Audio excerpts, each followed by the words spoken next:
Morning, Gary. Morning, TP. You look gorgeous, mate. And you, actually, I should introduce you first, or you're probably a man that needs no introduction. But I do like one. Okay, my favourite stable recruitment genius, industry leader, a good friend, someone I look up to, and someone who's got an irrefutable, brilliant record in our industry, Mr. Gary Goldsmith. That's very kind. Now everyone knows who you are, Trevor. But the best sales trainer on the planet, the only person who's a sales trainer who's still on the tools, spends half your time in France. I think I'm busy. Then we look at your diary. Married to the beautiful Sam, who's also a pirate favourite, and our resident PA. So so MC. Sorry, not PA. I wear many hats. Listen, how are you bearing up, mate? How are you getting through this?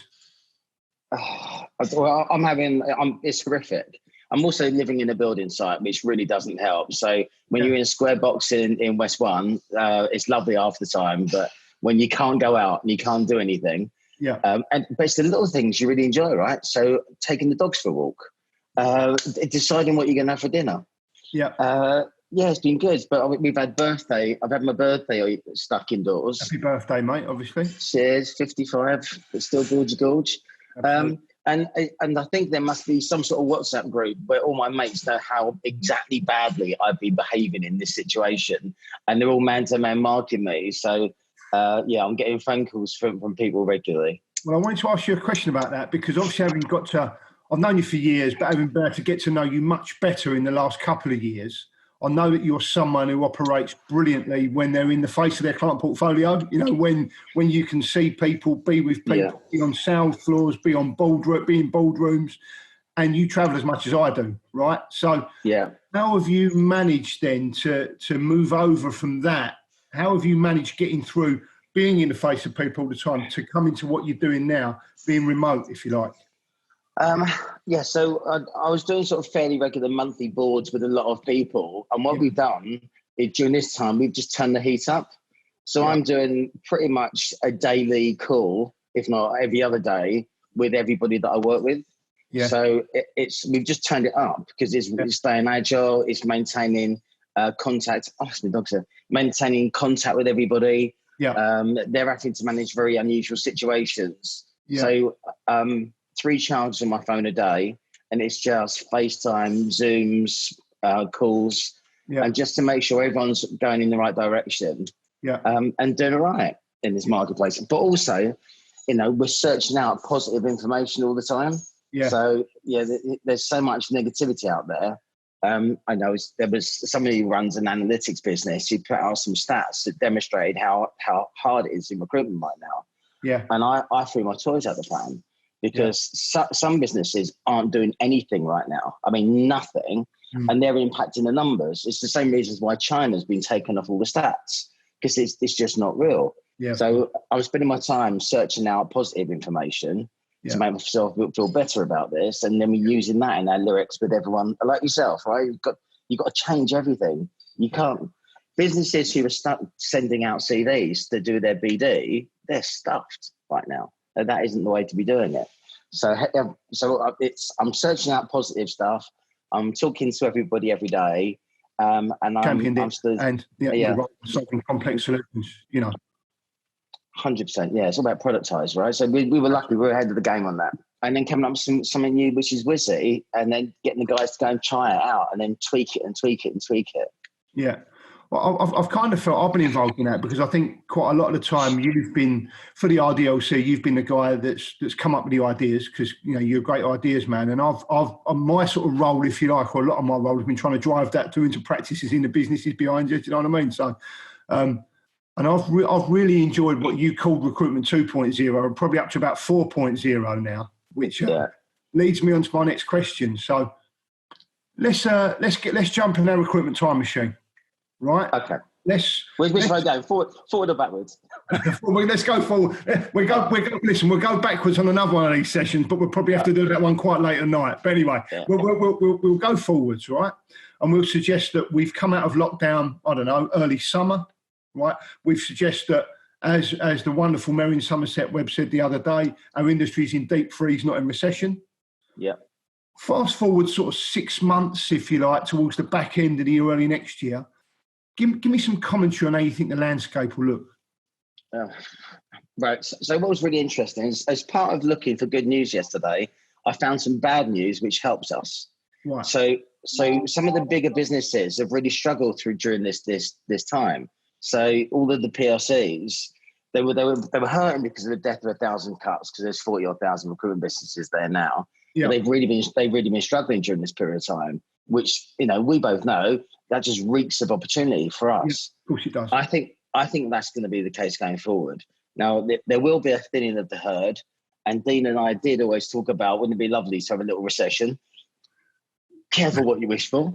But coming through this, I think there's loads of businesses who haven't adapted, who are still stuck in a time warp. Dave's gone by, and they won't survive this. Yeah. And so there will be bigger opportunity for businesses who can remain agile. And recruitment, we're all going to be different businesses, because consultancy is the way forward, right? So statement that works is outsource in-house. How long have we been talking about this for? How long have we been talking about it? I know, but the people who do it, look, one of the pirates that I look after, he phoned me up yesterday and said, based on the marketing that he's doing, talk about his products, he's got a client phone him and just had an inquiry for 100 roles starting now, right? Because we're talking about this stuff. We've seen one of my other guys that I'm working with who had an absolute decimation of their contract book just with IR35, but they went into lockdown on 3K a week. They're coming out of it on 25K a week, right? Unbelievable, isn't it? So there's some really, really powerful stories about, as long as they're tweaking into consultancy. So we won't look like recruitment agencies. Recruitment's been dead for a long time as a word. Yeah. And it's all about solutions provider. So I think as long as the businesses are using this time to sharpen their pencil, change the way they do business, get paid. Recruiters should get paid for the effort, not just for the results. So if people are of that mindset, they should be doing well and using this moment of downturn to, you know, not watch reruns of Loose Women, and they do something really clever. Yeah. So I think it's going to be it's recruitment 4.0. It might be recruitment 5.0 by the time we come out of this. Yeah, might be half a dozen. So look, I'll tell you another question for you. So look, I'm fortunate enough to be on all of the main WhatsApp groups in the RDLC, and there's a lot of power in those groups. You know, to be honest with you, you know, if you'd have been on those groups over since we've been locked down, one, I reckon you'd have saved thousands in legal fees and everything else. Yeah. Two, you'd have had some brilliant solutions in terms of how to thrive during this time. But let me ask you, let me ask you if you could give advice to a recruitment business leader who's not in the now the first piece of advice would be join the RDLC, right? Yeah, but not in the RDLC. If you give them a piece of advice for the next 6 months, what would it be?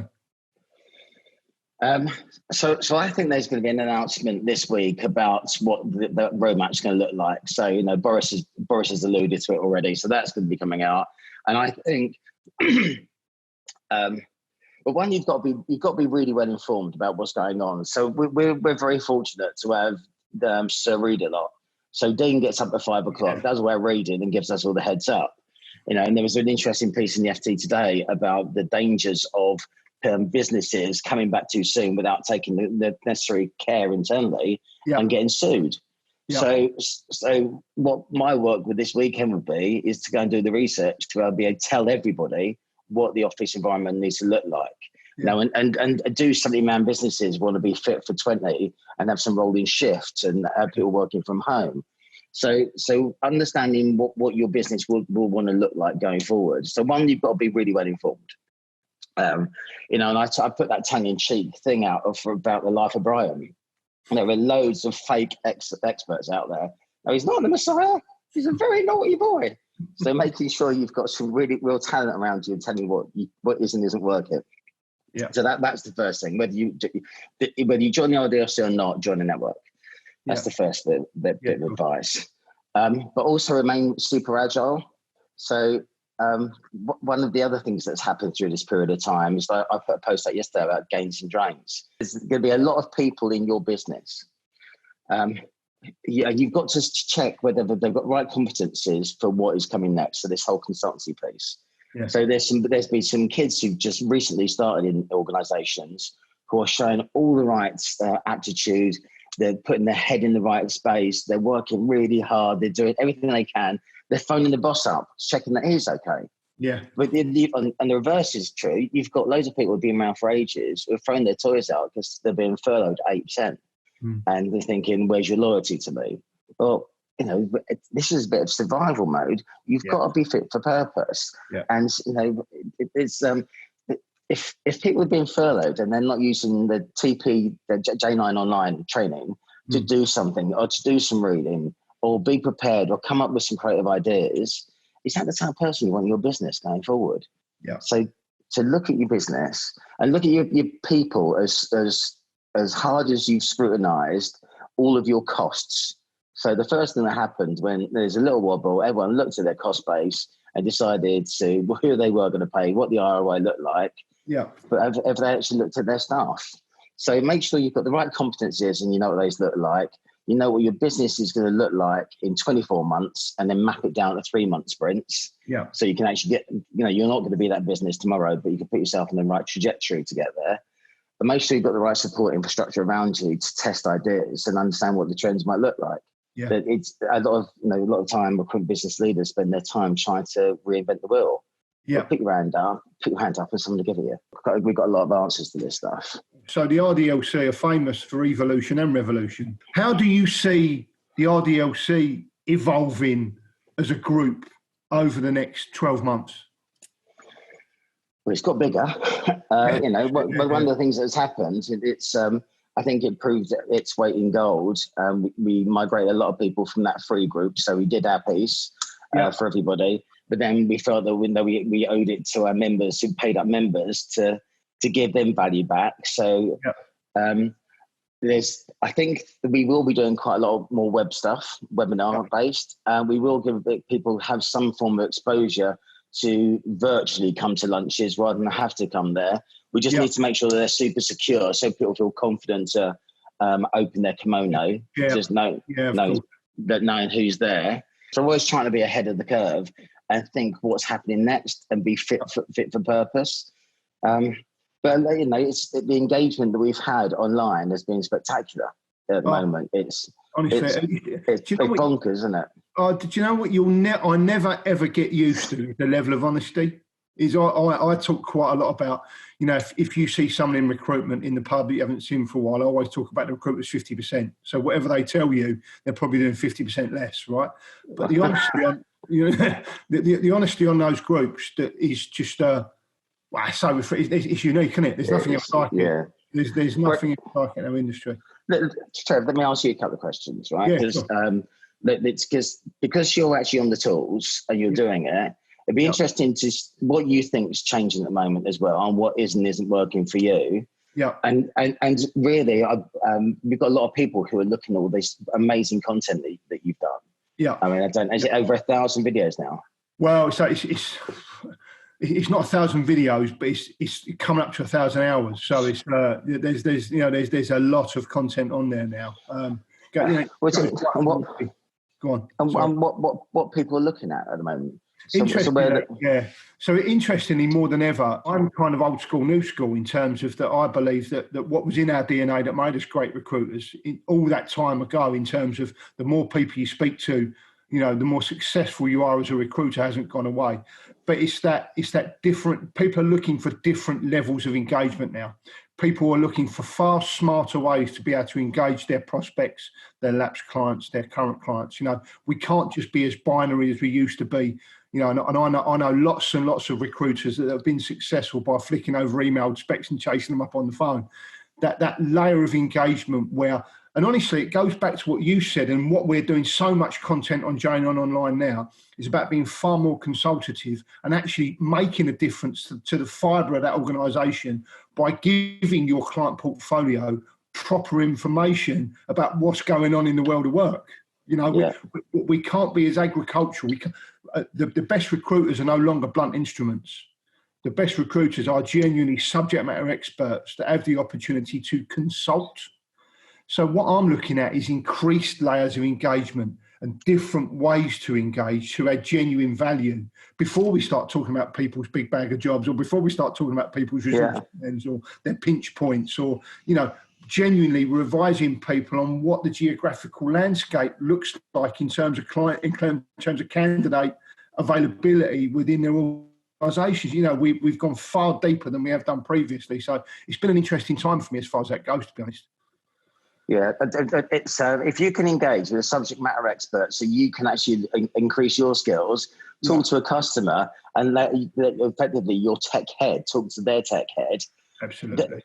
And then you can actually get paid for this guy to go and do some scoping for you. Absolutely. You push you in a totally different gig. You used to call it, and I don't know what we used to call it insight selling, right? We used to call it insight selling and back page Gary, and we used to call it that, right? Yeah. But it's so valid. Your opportunity to use insight to benefit your clients, because remember, as soon as you speak to a client, they're thinking with him, what's in it for me? Why should I speak to this headhunter, this specialist consultant, this person right now? Right? I forgot with him. Yeah, exactly right. But the with him is we've got to be adding genuine value. The with him is we've got to be giving snippets and pieces and golden pieces of information so that when that stakeholder walks into the next board meeting, they've got something to say that the other guys in the room haven't. Which is I spoke to somebody yesterday. They're a 10-man business and they do 7 different things, and it's just you can't place up lampposts anymore. You've got to be an expert at one thing. Absolutely. And build out of that. And you know what? And the best thing about us being UK based means that we are the global player. So so we can actually just go and trace the checkbooks we wanted. So that makes it loads easier. I'm talking more and more about the niche at the moment, and I'm talking more and more about what you're going to be famous for. What is someone going to ring you up and say, you're really good at this? What my favourite story has always been the C++ story. There was a brilliant consultant in London about 15 years ago called Johnny, and all he placed was C++ programmers, and he was the go-to guy. So much so he changed his name by default to Johnny C++. Now we've missed the C++, got C++ Junior running around now. That's brilliant. I don't know if that story's true, but let's not let fact get in the way of a good story. No, never do. Well, mate, every time I speak to you, I get buzzed up again. You are by far the best trainer. I on behalf of the RDLC and all the members, thank you for being so supportive and doing what you're doing, because it's brilliant. And I still get messages every day about how brilliant you are. And some of the free content that you're doing, and it's really we've got to be giving back, and we are. But listen, there's only one way to finish this conversation, and that's with the lightning round. It's got to be the lightning round. Are you ready? I've got my trainers on. Go. Ready? Yeah. Spot contract or retained perm? Spot contract. Chicken or fish? Chicken. Okay. UK recruitment or US recruitment? US recruitment. Based there, trade internationally. Okay. Curry or Chinese? Both. Do you get the Deliveroo? They're both. Dean Kelly, RDLC, or Gene Kelly, Singing in the Rain? Oh, Dean Kelly, all the time. He's punchy, he's small, he bounces on the ground. Dean Kelly. TRN or REC?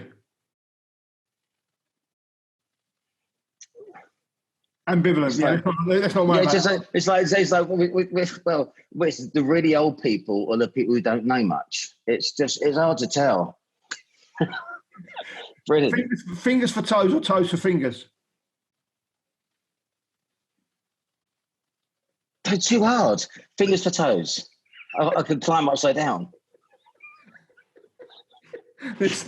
That'll do, mate. Listen, thank you so much for your time. Daddy your chips. Love you, brother. See you later. I might see you soon. Bye, mate. Bye. Bye.